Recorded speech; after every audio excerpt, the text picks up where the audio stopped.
বলো, আমাকে কেন নামাজ পড়তে হবে? আমার নামাজ আল্লাহর কেন এত দরকার? তোমার কোনো কিছুরই আল্লাহর প্রয়োজন নেই।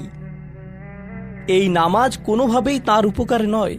আল্লাহ এমনকি বলছেন, যখন কোনো কিছুই থাকবে না, চলো কোরআন থেকে একটা উদাহরণ দেই। যখন এই মহাবিশ্বে কিছুই থাকবে না, চলো কয়েক সেকেন্ডের জন্য আল্লাহর গৌরব নিয়ে কথা বলি। সম্প্রতি বিশ্বকাপ চলার সময় আমি কাতারে ছিলাম। যেই টিম জয়লাভ করে, আর্জেন্টিনা জয়লাভ করে, তাদের জন্য এটা ছিল একটা দারুণ গৌরবময় মুহূর্ত।